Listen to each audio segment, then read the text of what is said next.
L'homme est-il capable de rendre le monde meilleur? Thèse. L'homme est un être raisonnable, il peut s'améliorer. Ce n'est pas parce que le mal a existé qu'il existera toujours. Antithèse. La nature humaine est irrémédiablement viciée. Les esprits les plus éclairés ont toujours prêché dans le vide. Thèse. L'homme est capable de rendre le monde meilleur. En effet, en tant qu'être doué de raison, l'homme peut transformer le monde qui l'entoure, ainsi que sa propre nature. La civilisation, malgré toutes les erreurs qu'elle a pu commettre, est en progrès constant. Premier argument, le mal n'est pas une fatalité. On doit à l'anglais John Sully, qui a fait paraître en 1777 un livre intitulé Pessimism and History and Criticism, le terme de méliorisme. Selon lui, l'homme a le pouvoir non seulement d'atténuer le mal, mais également de concevoir des règles dont la vertu est de moraliser jusqu'à la perfection les relations humaines. Deuxième argument, l'homme peut améliorer sa nature. Science et technique ont permis à l'homme de transformer la nature afin de la rendre plus accueillante. Concernant la nature humaine, morale et philosophie ont un pouvoir identique. Ainsi que le pense Condorcet, il n'y a aucun terme au perfectionnement des facultés humaines. La perfectibilité de l'homme est réellement indéfinie. Esquisse d'un tableau historique des progrès de l'esprit humain.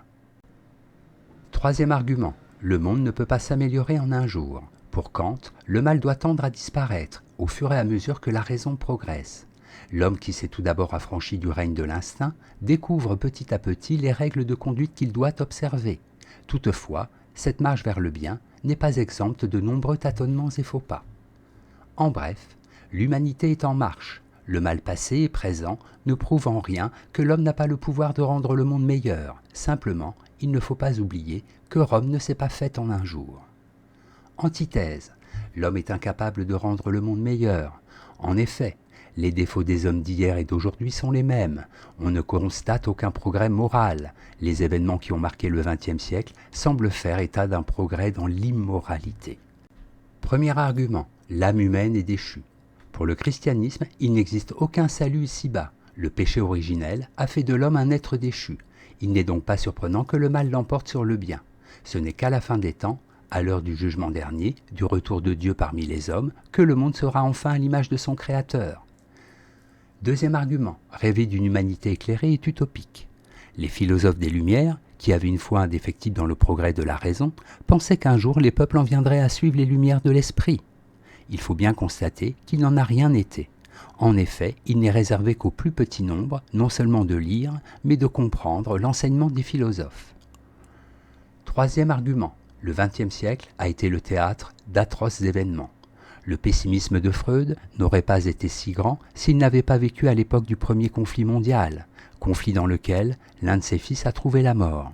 La Deuxième Guerre mondiale, l'emploi de la bombe atomique, les génocides ont mis un terme définitif au bel optimisme des philosophes du XVIIIe siècle. En bref, l'histoire, et surtout celle de notre siècle, n'offre malheureusement pas beaucoup d'exemples prouvant que l'homme est véritablement capable d'améliorer le monde en lui donnant un visage plus humain. Synthèse. Bien entendu, nul ne peut dire actuellement si l'humanité court à sa perte, ou si, malgré les vicissitudes de son histoire, elle tend à se perfectionner. Pour Kant, il ne fait aucun doute que la raison progresse, lentement mais sûrement, et qu'arrivera le jour où une paix perpétuelle régnera entre les individus et les nations. Cette foi en l'avenir ne peut plus être partagée par l'homme contemporain. Comme l'a dit Michel Serres, il y a le monde d'avant la bombe atomique et le monde d'après. Le monde d'après, toujours plus soumis à l'âpreté des guerres économiques, favorisant le chômage et les violences sociales, ne peut plus, à moins d'inconscience, croire en un continuel progrès du genre humain. Seuls progressent les connaissances et les idées. Malheureusement, ce ne sont pas les hommes de science, les philosophes et les artistes qui gouvernent le monde.